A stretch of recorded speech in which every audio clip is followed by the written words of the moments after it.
Gálatas 5:25. Se vivemos no Espírito, andemos também no Espírito. Não nos deixemos possuir de vanglória, provocando uns aos outros, tendo inveja uns dos outros. Esse foi o nosso tópico na semana passada. Nós ficamos somente aqui. E na outra semana, sim, que a gente trabalhou os versículos 1 em diante do capítulo 6. Irmãos, se alguém for surpreendido em alguma falta, vocês que são espirituais, restaurem essa pessoa com um espírito de brandura. E que cada um tenha cuidado para que não seja também tentado. Levem as cargas uns dos outros, e assim estarão cumprindo a lei de Cristo. Porque se alguém julga ser alguma coisa não sendo nada, engana a si mesmo. Falamos muito sobre isso, a percepção errada de nós mesmos, porque acabamos pegando dos outros essa percepção. Mas que cada um examine o que está fazendo, e então terá motivo de gloriar-se unicamente em si e não em outro. Porque cada um levará o seu próprio fardo. Agora, a partir do versículo 6, que a gente vai ler, é o que nós vamos trabalhar nessa manhã. Mas aquele que está sendo instruído na palavra, compartilhe todas as coisas boas com aquele que o instrui. Não se enganem. De Deus não se zomba, pois aquilo que a pessoa semear, isso também colherá. Quem semeia para a sua própria carne, da carne colherá corrupção. Mas quem semeia para o Espírito, quem semeia, a minha Bíblia aqui está com um probleminha, não tem a vírgula, mas quem semeia para o Espírito, vírgula, do Espírito colherá vida eterna. E não nos cansemos de fazer o bem, porque no tempo certo faremos a colheita, se não desanimarmos. Por isso, enquanto tivermos oportunidade, façamos o bem a todos, mas principalmente aos da família da fé.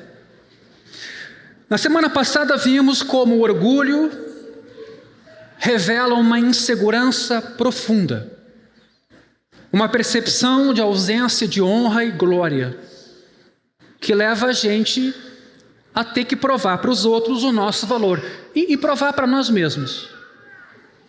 Isso, por sua vez, acaba fixando então nossa mente nos demais. A gente vive a partir desse feedback que os outros dão. Porém, o Espírito Santo opera em nosso coração para que o Evangelho construa a nossa autopercepção de filhos de Deus pela fé. E que ao olhar para os outros, a gente os veja como irmãos nossos, para inclusive, quando precisarem, serem ajudados, com brandura. Orgulhar-se, nesse versículo 26 do capítulo 5, fará com que sempre tratemos os outros com egoísmo, como meios para um fim último, que é me aferir, me sentir bem. Porém, o Evangelho nos transforma, queridos, e nos capacita a vivermos como irmãos, todos igualmente filhos de Deus, e eu destaquei Gálatas 3:26, pois todos vocês são filhos de Deus, mediante a fé em Cristo Jesus. Ou seja, todos nós aqui nessa manhã que cremos em Cristo, somos iguais diante do nosso Deus e Pai. Todos nós. Porque pelos méritos de Cristo é que fomos acolhidos. E assim, quando entendemos isso, que em Cristo somos irmãos, olhamos uns para os outros não como competidores para nos devorar, mas para auxiliar, amar e restaurar. Mas agora no versículo 6, Paulo muda um pouco o foco, mas nem tanto assim. Aquele que está sendo instruído na palavra, compartilhe todas as coisas boas com aquele que o instruiu. A atenção de Paulo se volta agora para a nossa responsabilidade, atenção, de partilhar ou compartilhar todas as coisas boas com aqueles que nos instruem. Ou seja, uma igreja deve ajudar financeiramente seus pastores, aqueles que ensinam, aqueles que trazem instrução. Essa ajuda pode incluir alimentação, dinheiro ou qualquer outro bem apropriado para o bem-estar daquele que ensina. Está explícito aqui. Aliás, eu até evito lidar com esse texto porque a gente gostaria que algum outro fizesse isso no nosso lugar, para não legislar ou pregar em causa própria. Mas é um fundamento e há razões para isso. Paulo, às vezes, tomou sobre si a responsabilidade do seu próprio sustento, é verdade. E não foram poucas as vezes, para não ser pesado para a igreja. Mas outras vezes ele aceitou ajuda. Vejamos um exemplo, é Filipenses capítulo 4, versículo 10. Olha o que Paulo escreve aqui. Fiquei muito alegre do Senhor, porque agora, uma vez mais, renasceu o cuidado que vocês têm por mim. Preste bem atenção na maneira como Paulo se porta com uma ajuda recebida. Na verdade, vocês já tinham esse cuidado antes, só que lhes faltava oportunidade. Veja como é importante a gente aproveitar oportunidades para auxiliar. Digo isso não porque esteja necessitado, olha o princípio aqui. Porque aprendi a viver contente em toda e qualquer situação. Sei o que é passar necessidade e sei também o que é ter em abundância. Agora, olha o que ele diz agora. Aprendi o segredo de toda e qualquer circunstância, tanto de estar alimentado como de ter fome, tanto de ter em abundância como de passar necessidade. Por isso que na caminhada cristã, os perrengues que a gente passa, os desafios, num primeiro momento podem parecer negativos e ruins, mas eles são muito importantes. Olha o que Paulo está dizendo aqui, que as experiências da caminhada com Deus levaram a ele a um amadurecimento. Ele aprendeu alguma coisa, ter muito, ter pouco, ter fome, ter escassez. E aí sim vem a conclusão do versículo 13, tão tirada de contexto em nossos dias: tudo posso naquele que me fortalece. Mesmo quando eu passo fome, mesmo quando eu não tenho roupa, mesmo quando eu estou doente, mesmo quando eu estou na iminência da morte, eu posso todas as coisas, porque a minha força está nele. No entanto, o que Paulo está mostrando aqui? Que ele está bem, que ele está contente, que ele está feliz, ele não precisa. No entanto, vocês fizeram bem associando-se comigo nas aflições. Sabe aquele irmão que você vai ajudar, ele não precisa, e você tira o pé, e você não continua ajudando? Mas daqui a pouco, o sentido está exatamente em continuar ajudando, porque ele está alegre do Senhor, mas daqui a pouco é você que pode exercitar o amor cristão, e continuar ajudando. Versículo 15, e como vocês, filipenses, sabem muito bem, no início da pregação do Evangelho, quando parti da Macedônia, veja, nenhuma igreja se associou comigo nessa questão de dar e receber, exceto você somente. Então sim, Paulo passou algumas dificuldades, a ponto de dizer nenhuma igreja, exceto a dos filipenses. Porque até quando eu estava em Tessalônica, por mais de uma vez vocês mandaram o bastante para as minhas necessidades. Agora, a explicação, que ela está presente no texto, mas ela é repetida de novo. Não que eu esteja pedindo ajuda, pois o que realmente me interessa é o fruto que aumente o crédito na conta de vocês. Gente, você está entendendo isso aqui? Às vezes não é a questão de quem está sendo ajudado, a questão é quem ajuda e por quê. Esta é a questão.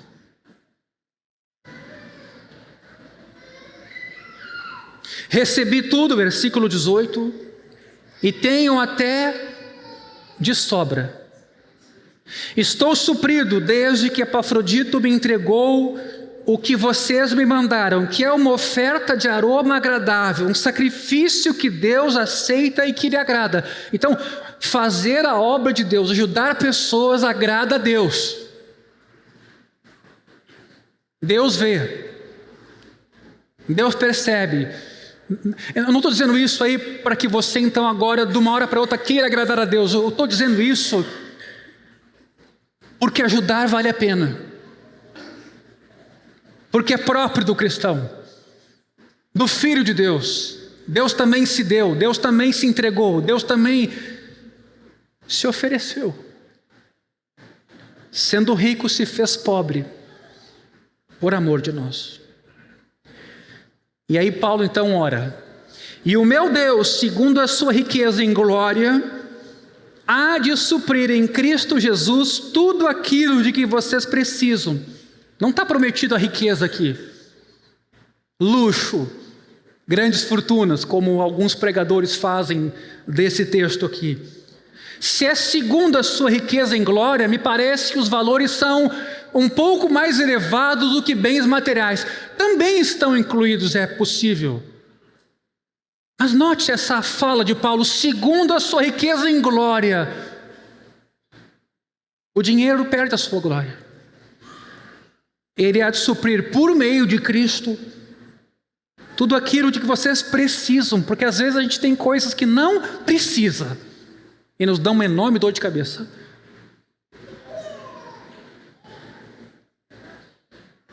A nosso Deus e Pai seja a glória para todos sempre. Amém. Há um outro registro que eu queria destacar em 2 Coríntios 11, 8. Aqui Paulo é mais explícito ainda. Ele diz: tirei de outras igrejas, recebendo o salário, para poder servir vocês. É evidente, a pessoa tem que comer, tem que beber, tem que se vestir. Ela tem que pensar na subsistência dela em algum momento, para continuar ajudando pessoas. Então aqui ele não esconde que recebeu esse auxílio. Mas o princípio é que é bom e correto que a igreja venha a prover para os ministros da palavra. Vejamos o que Paulo escreveu agora na primeira carta aos Coríntios, capítulo 9, versículo 11. Se nós semeamos entre vocês as coisas espirituais, será muito recolhermos de vocês bens materiais? Então Paulo está dizendo o seguinte: bom, compartilhei o evangelho com vocês, instruí vocês.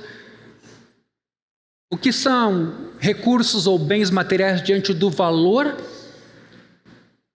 supremo compartilhado com vocês? Se outros participam desse direito sobre vocês, não o temos nós em maior medida? Sim, porque havia pregadores, como há no nosso tempo também, bastante motivados pela grana.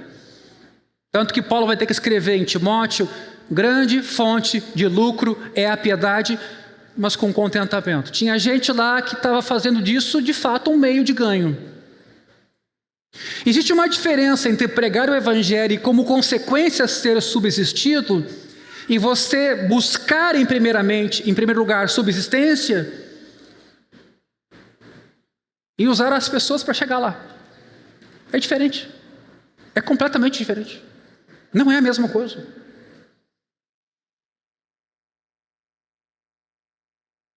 Versículo ainda 12. Entretanto, não fizemos uso desse direito. O cristão é isso aqui, queridos. A gente vive num tempo onde todo mundo quer fazer valer o seu direito. O cristão é alguém que põe o seu direito no bolso. O cristão, ele foi chamado para sofrer. Ele não foi chamado para ser inocente, mas ele foi chamado para ser puro. A gente tem que ter cuidado com toda ideologia que acaba motivando a gente a desenvolver um cristianismo que não se parece com Jesus. Você me desculpe aqui a franqueza. Eu acho que ultimamente a ideologia política ou ideologias políticas condicionaram a nossa fé. Você tem que se perguntar o que Jesus faria nos dias de hoje e como ele reagiria a desafios que ele sofreu, como o da morte de cruz. Então o que Paulo diz aqui? Não fiz uso desse direito. Pelo contrário, suportamos tudo. Então você que quer chegar num casamento e não quer suportar, você não entendeu o que é o casamento. Você quer chegar numa comunidade e toda ela se adequar a você, você não entendeu comunidade. Você não entendeu vida humana, sociabilidade, você não entendeu o que é viver em comunidade humana, algo que é plano de Deus. Suportamos tudo. E qual é o intuito? Não criar obstáculo ao Evangelho de Cristo. Então, o que eu tenho que pensar nessas demandas políticas dos últimos anos em nosso país é como é que eu sigo sendo igreja associado com Jesus e Filho de Deus e não causo escândalo para quem está querendo bater na nossa porta. Esse é o ponto. Nós não vamos resolver os problemas desse mundo com a política. Ou você acha que vai? Esqueça isso. Nós aguardamos a redenção de todas as coisas, é o único remédio. O que não quer dizer que eu vou ser omisso. Mas não aporte as suas fichas em algo que Jesus decretou falido. Esse mundo precisa de transformação, restauração e redenção. Isso vai vir do alto. A gente não tem capacidade de produzir. Aposte as tuas fichas no que tem valor. Versículo 13. Vocês não sabem que os que prestam serviços sagrados se alimentam do próprio templo e que os que servem ao altar participam do que é oferecido sobre o altar? Assim, também o Senhor ordenou aos que pregam o Evangelho que vivam do Evangelho.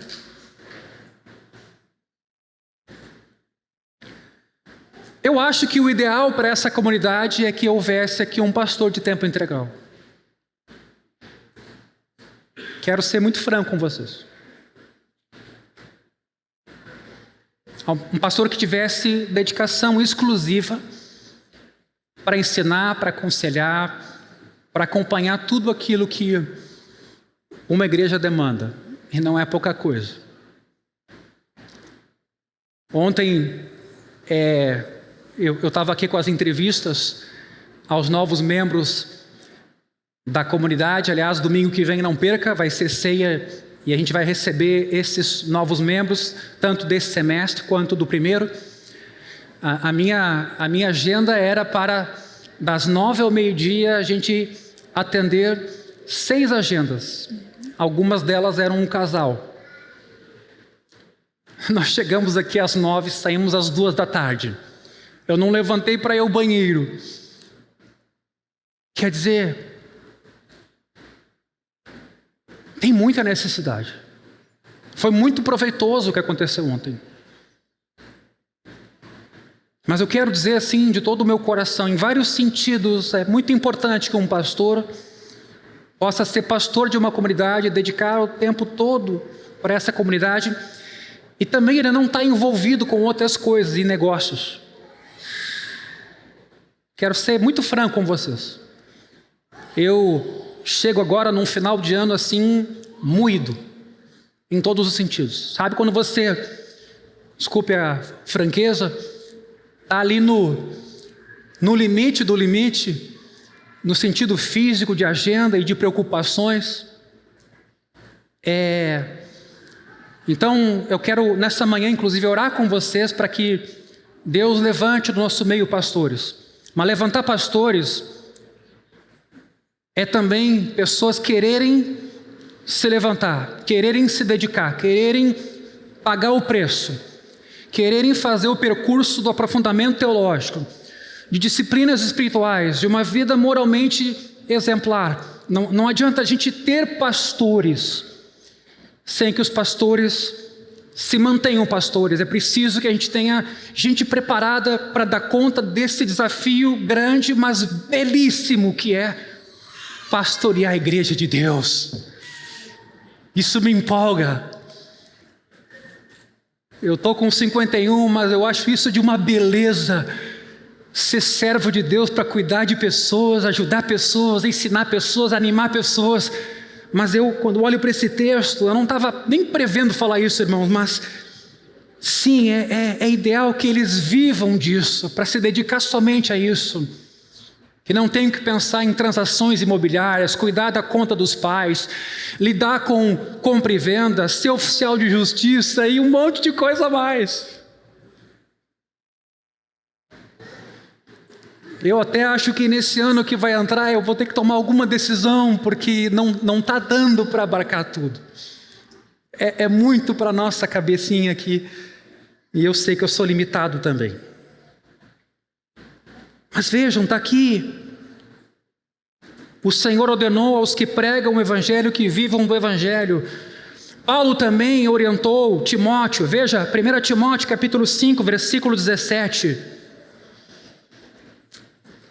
Devem ser considerados merecedores de pagamento em dobro os presbíteros que presidem bem.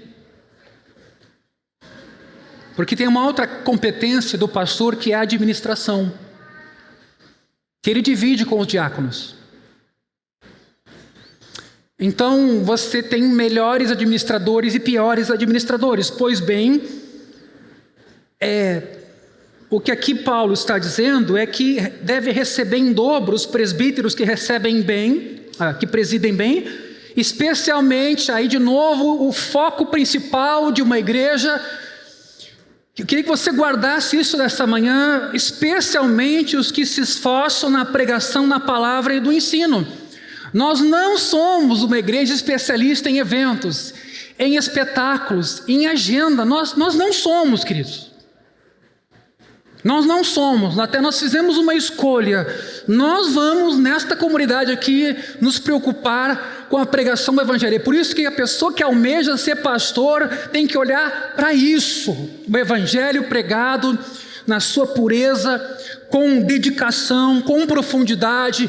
Você tem que fazer um curso, você tem que fazer um sacrifício, ou você não foi chamado. Não adianta ficar dando a entender que você quer, se você não tem os elementos para tanto, entende? Você vai ser cobrado depois. É nesse sentido.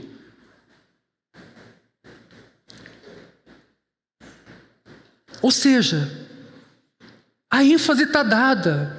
Sim, a Igreja do Caminho podia ter uma agenda muito mais intensa. Eu sei disso. Às vezes nos falta perna. Mas uma coisa não pode faltar: a pregação da palavra de Deus tal como ela tem que ser pregada, com dedicação. É evidente que há pessoas mais agraciadas do que eu para isso. Mas eu não lembro de ter subido a esse púlpito e de forma improvisada ter me dirigido a vocês, porque não houve tempo de fazer uma reflexão, uma meditação, um exame na Escritura, para que Deus fale conosco. Versículo 18: pois a Escritura declara: não amordace o boi quando ele pisa o trigo. Interessante, né? A metáfora aqui que... E ainda o trabalhador é digno do seu salário.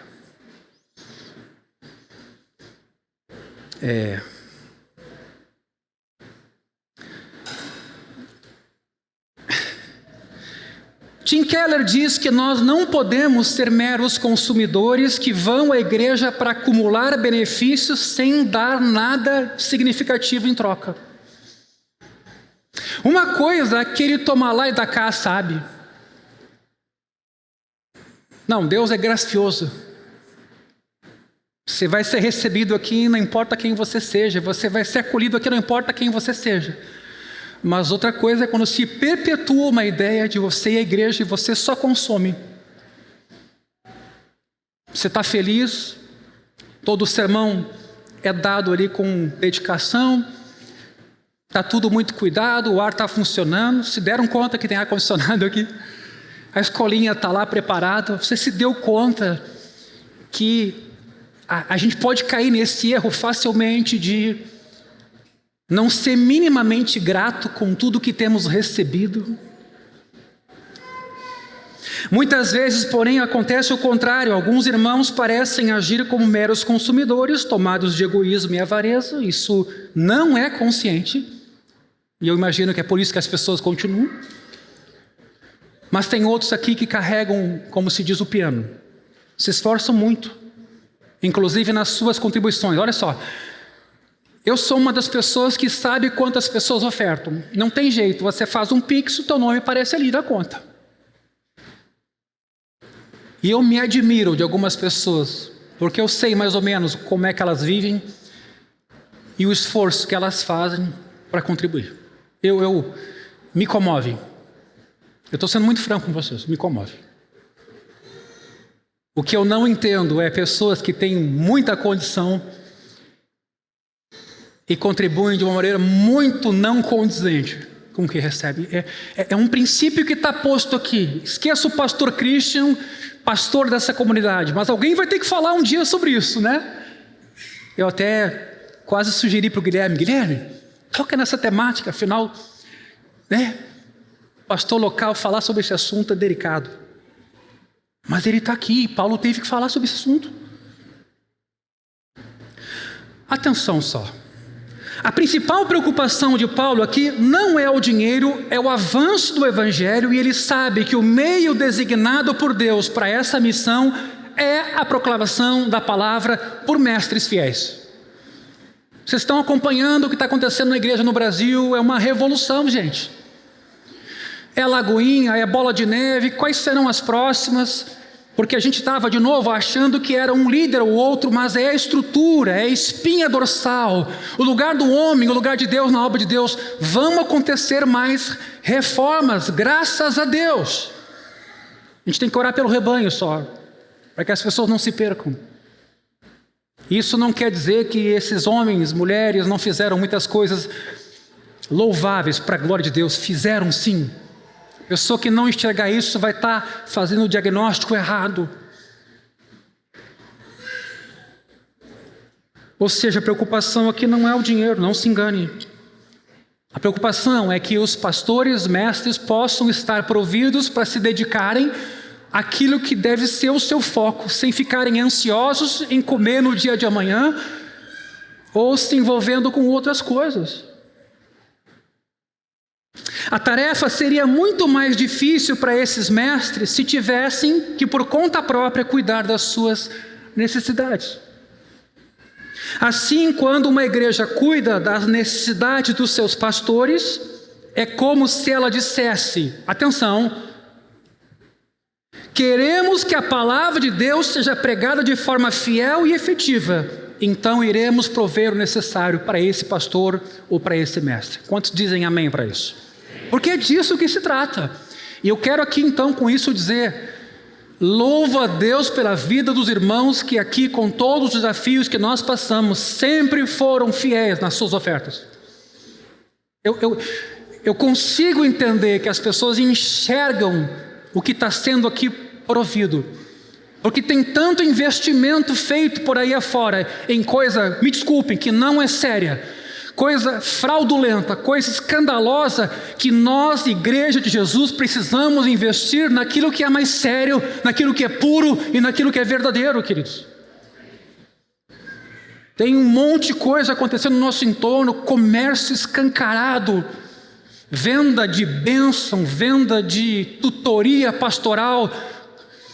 Não, é 5.000, mas nessa semana vai ser 2,5. Isso não vai ficar assim.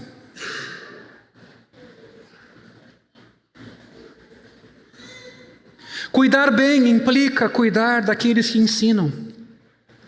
E não fazermos isso porque é apenas uma tradição, que a gente vai lá, oferta, está acostumado, mas por amarmos a palavra de Deus e queremos vê-la chegar até os confins da terra. Então, a oferta que você dá viabiliza que a gente consiga fazer postagens. Coloque isso no YouTube. Nosso alcance ainda é muito pequeno, é verdade. A gente tem que ampliar. Eu sei que outras pessoas vão vir para se somar nisso. Mas é isso que você está financiando, não é eventos por eventos e entretenimento. A gente precisa fundamentar e focar e investir na pregação do Evangelho.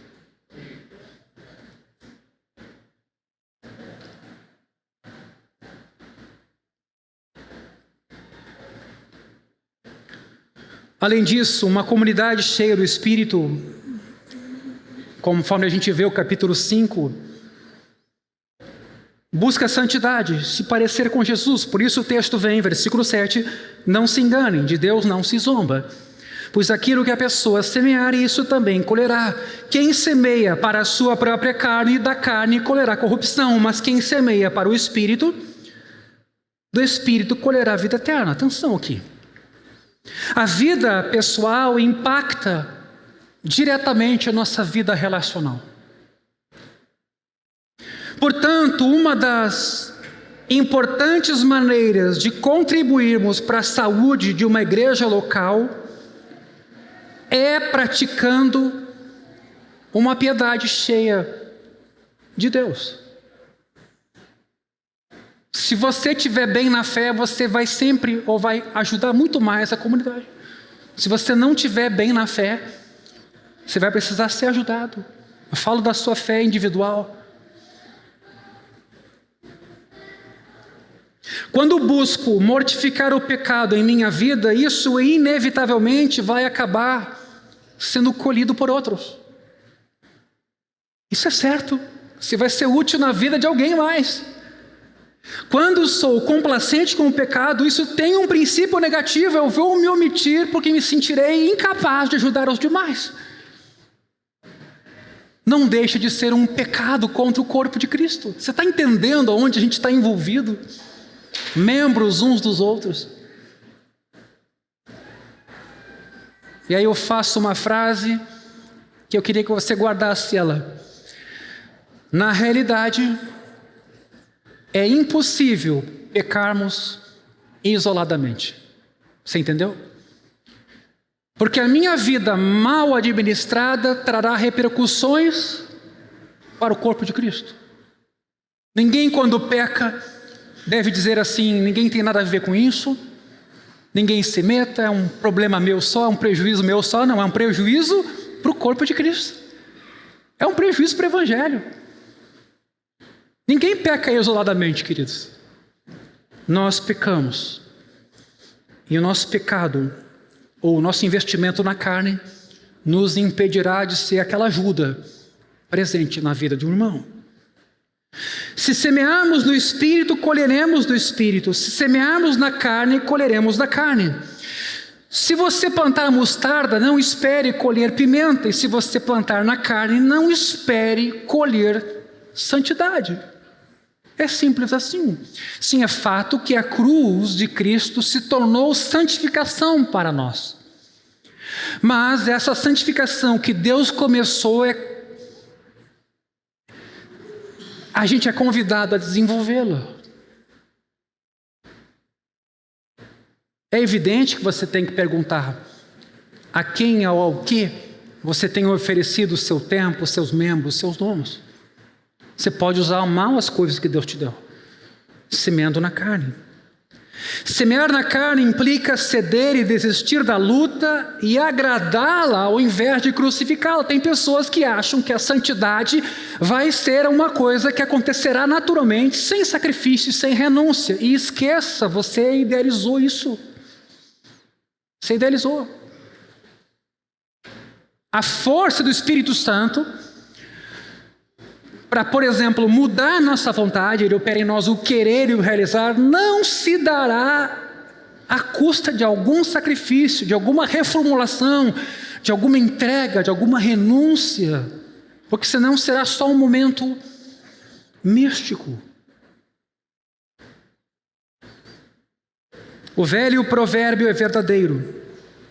Semeie um pensamento, colha um ato. Basta você pensar no seguinte: você está lendo um livro cristão, você pega aquilo que você leu, você quer falar com a esposa, quer falar com o filho, e aquilo fica na tua cabeça. Você está o dia inteiro em rede social, você vai falar o quê? De rede social. Então, o que Paulo está querendo deixar claro aqui é que isso é intrínseco. Não pense que vai acontecer um resultado diferente sem semear de forma diferente. Eu sei por mim isso, a gente sabe lá por nossa família, nossa casa. Como é importante ter o hábito de ler literatura cristã, fundamental, meus queridos. Se você puder, leia um livro por mês. Ontem, aliás, sexta-feira, no nosso grupo de crescimento, eu perguntava também sobre quem tem a prática de ouvir música cristã durante o dia. Fundamental. Seu dia vai ser diferente. Tem gente que bota num fone, tem gente que bota um lugar na sala, mas a gente, talvez, no passado se fazia mais. Eu venho de uma geração em que a gente conseguia parar para ouvir música na sala. Hoje é quase impossível. Eu reconheço, não é uma coisa que eu faço. E eu sei que é ruim. Porque quando eu faço, eu vejo que benéfico. Porque eu sou lembrado pelas letras de quem Deus é, de quem eu sou. Eu sou acalmado. Nem tudo é agenda, nem tudo é coisas a fazer, contas a pagar, dinheiro a transferir. A minha vida é de Deus. Até porque amanhã eu posso não estar aqui mais. É a nossa vida, é a única. Então quero aqui animar o querido irmão, a querida irmã. Sabe aqueles hinos que você ouvia, aquelas músicas que você escutava, ou aquelas que a gente canta aqui? Quase que eu digo CD, né? Eu não sei nem usar os termos adequados. Dá um jeito de ouvir essas músicas aí hoje. Tem tantas plataformas, né? Tantos meios, mas incorpore na tua rotina ouvir música cristã. Não só música cristã, mas que a música cristã também se faça presente. Isso causa diferença, você está semeando. Então, esse provérbio diz assim: semeie um pensamento e você colhe um ato. Semeie um ato, você colhe um hábito. Semeie um hábito, você faz um caráter. Semeie um caráter, você escolhe um destino.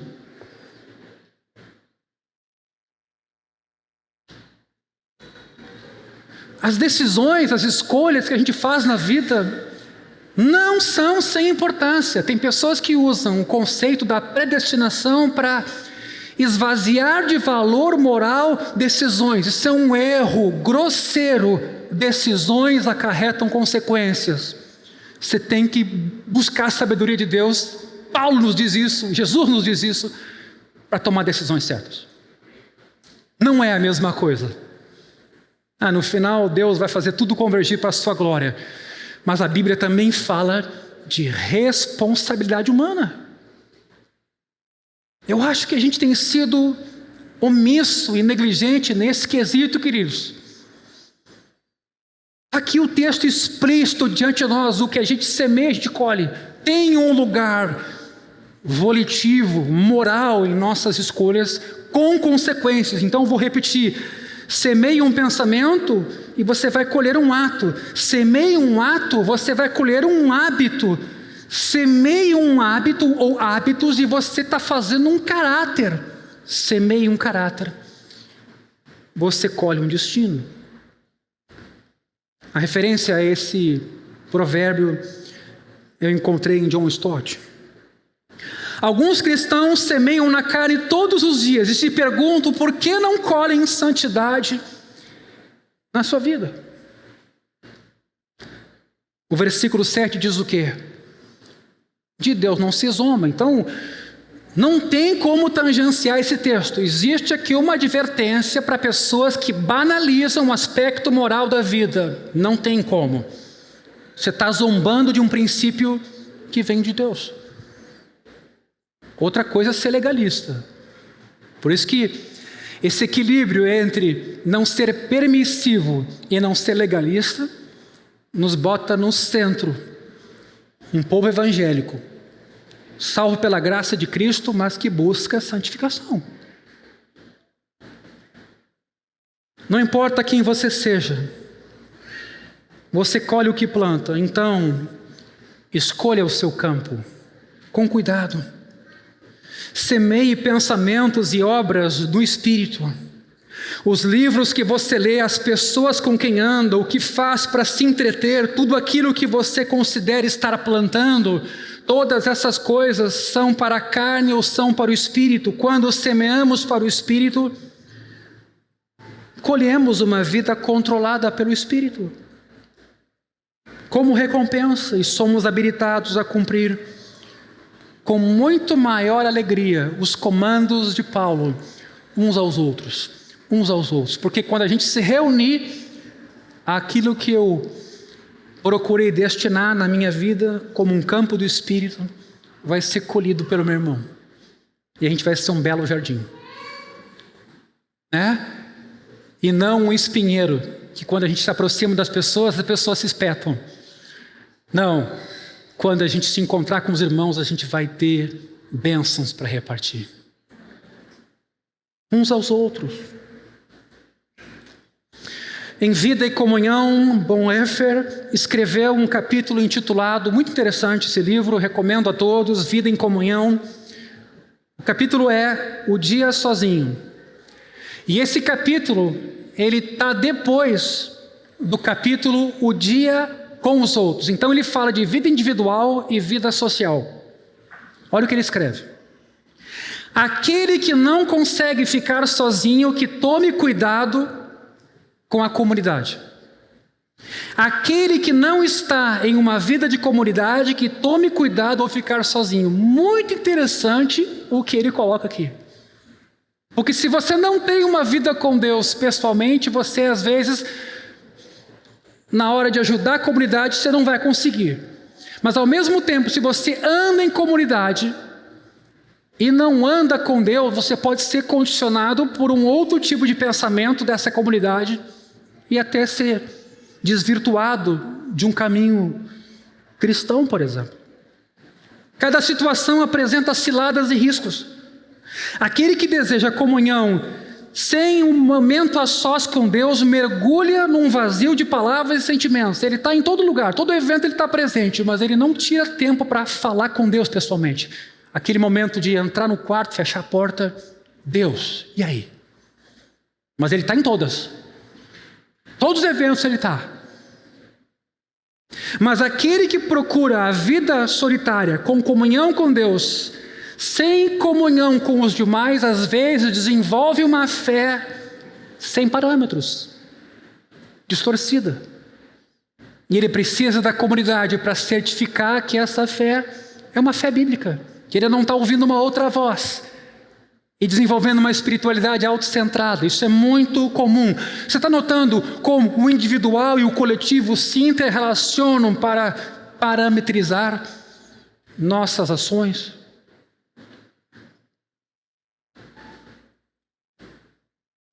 Em O Dia Sozinho, Bonhoeffer explora a necessidade de hábitos santos como silêncio e solitude. É verdade, a gente tem que dar uma parada em algum momento do nosso dia, se possível no início, e perguntar: a quem eu estou servindo? Quantos anos de vida eu tenho mais? Eu tenho sido sábio de investir o meu tempo naquilo que tem valor, ou amanhã eu posso ir embora e a minha família vai ficar desassistida. E o que eu corri para trazer ou para prover não vai ser suficiente. O que eu procurei construir até aqui? Então ele diz que é necessário ter hábitos como o silêncio, a leitura cuidadosa da Escritura, um tempo de oração individual. Em outras palavras, semear no Espírito. Esses hábitos inevitavelmente abençoarão outros. Ele escreve: o dia em comunhão será infrutífero sem o dia sozinho. Pois os dois são necessários para o comunitário e o individual. Você está entendendo isso, gente? A inter-relação que se estabelece. Semeie no Espírito para o bem da sua vida, para o bem dos seus irmãos e, por fim, para a glória de Deus. Por fim, cuidar dá trabalho. As mamães e papais aí sabem muito bem disso. E é bom que os bebês nasçam assim, para mostrar para vocês que vocês não estão no controle da gente de vocês. Tragam isso para a fé cristã. Servir não é fazer quando você pode, quando você quer, na data melhor que você deseja. É servir quando precisa e quando for necessário. A gente tem que ter um cuidado, porque eu acho que a gente esvaziou de conteúdo a palavra servir. Ela virou sinônimo de voluntariado. Voluntariado quer dizer trabalho não remunerado. Eu posso quando quero, eu faço quando quero, quando dá, quando não tenho mais nada para fazer. E você continua sendo autocentrado. Estou pegando muito pesado aqui hoje, gente? Não. Cuidar dá trabalho, é um privilégio e uma bênção, mas Paulo não esconde, não é fácil.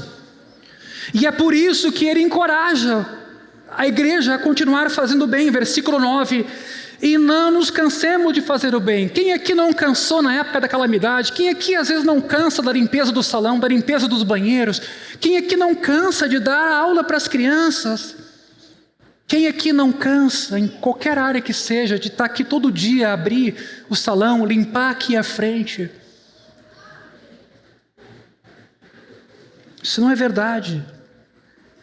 Por isso que ele anima: não nos cansemos de fazer o bem, porque no tempo certo faremos a colheita, se não desanimarmos. Então uma das coisas que nessa manhã nós precisamos fazer é isso, animar uns aos outros. Todo cristão pode acabar desanimado depois de fazer obras boas.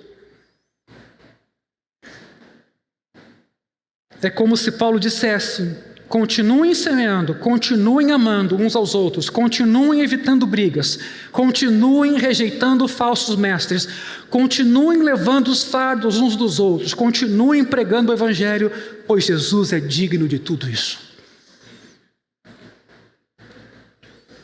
É o que diz o versículo 10, e aí chegamos no fim.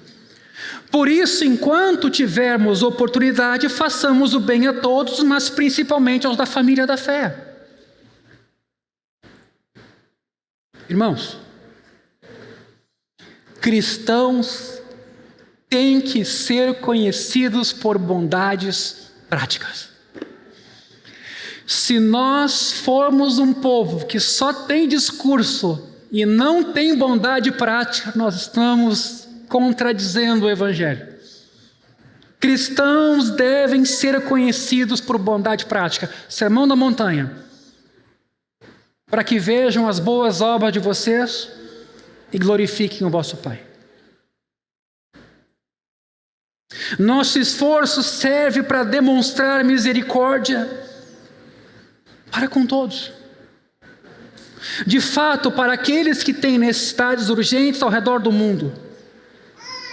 Mas especialmente, nesse caso aqui, aos da família da fé, aos cristãos. Aqui, portanto, encontramos uma missão diária: buscar oportunidades para abençoar os outros, fazendo o bem. Escute. Eu sei que a pandemia nos jogou na atitude de servir. Eu acho que aquilo ali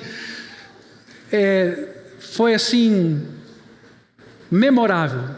Vocês não vão ajudar? Tá bom então. Eu não estou dizendo que foi isso que aconteceu, irmãos. Calma, não vai sair daqui dizendo que o pastor falou isso. Mas que a calamidade nos impulsionou, nos empurrou do banco para ajudar. Isso ela fez.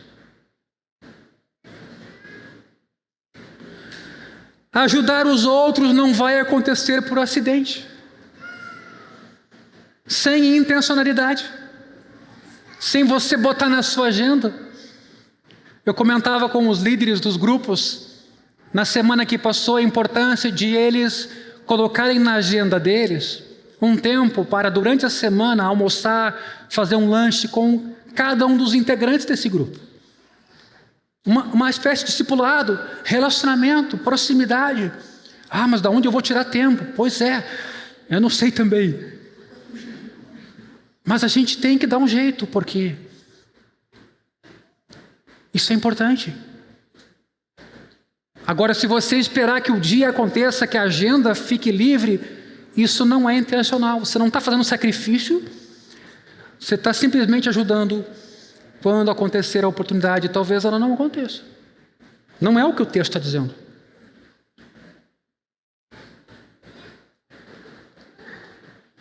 Não vai acontecer por acidente, pois requer sensibilidade às necessidades dos que estão ao nosso redor.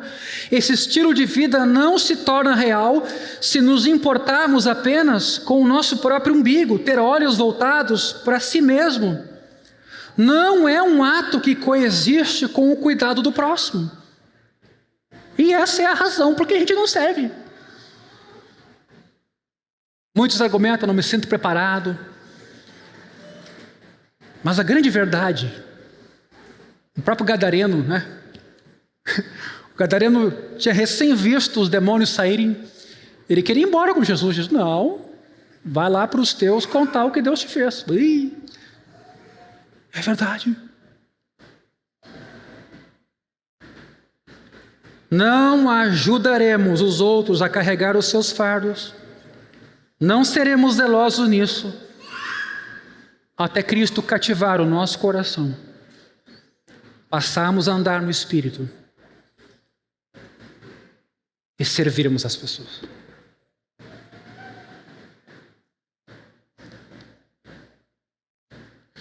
Vocês sabem que eu não estive aqui no sábado de manhã, nessa trajetória de 5 horas, por dinheiro, queridos. Vocês sabem que eu não estou aqui por isso. Não recebo e não preciso, graças a Deus. Mas servir é isso. O amor cristão não é uma ideia abstrata. Ele envolve demonstrações reais, práticas de bondade, movidas pelo Espírito Santo. João diz, por exemplo, sobre o amor, que a gente conhece o amor. 2 pontos. Que Cristo deu a sua vida por nós. E assim devemos dar a nossa vida pelos nossos irmãos. 1 João 3,16. A cruz nos mostra que o amor cristão implica um amor que resulta em ação. Jesus não apenas disse que nos ama, ele demonstrou esse amor. Por fim, João destaca, 1 João 3,17, aquele que possui recursos deste mundo e vir a seu irmão, padecer necessidade, fechar-lhe o coração, como pode permanecer nele o amor de Deus? Filhinhos, não amemos de palavra, nem de língua, mas de fato e verdade. A maioria de nós pode não ter sido martirizado, mas a gente é chamado a entregar a nossa vida em serviço pelos outros, fazendo bem aos nossos amigos, vizinhos, familiares. Podemos visitar os doentes, fazer compras para um casal idoso, darmos ouvido a um irmão enfermo, acolher órfãos em nossa casa visitarmos acamados, defendermos os que não têm voz, servirmos agora no Natal nossos vizinhos com um bilhete, um cartão, um biscoito, uma mensagem. Isso pode não ser tão heróico quanto o martírio. Eu concordo. Mas ainda assim requer morte do eu. E pode ser realizado em nome de Jesus, para a glória de Deus. Baixa a tua cabeça. Senhor, nessa manhã, eis-nos aqui diante da tua palavra, que é viva e eficaz. Não há criatura que não seja manifesta na sua presença. Tu és aquele que nos conhece como ninguém, Senhor. Os desejos mais profundos do nosso coração estão diante do Senhor. Nós sabemos o quão pecadores nós somos. E é por isso que somos eternamente gratos por tua graça, bondade e misericórdia. Porque ainda que sejamos infiéis, o Senhor segue sendo fiel. Como? Como? Nessa manhã, querido Espírito Santo, Deus Espírito Santo, toca a vida do meu irmão, da minha irmã, toca a minha vida. Toca a vida de cada querido nesse lugar. Cada pai, cada mãe, cada avô, cada avó, cada jovem, criança, cada um de nós, chamados a servir, chamados a amar, chamados a compartilhar o bem com aqueles ao nosso redor. Trabalha na nossa vida, Senhor, e que ela possa te glorificar, e que os anos de vida que nos restam possamos vivê-los na tua sabedoria, contando os dias, hoje e sempre.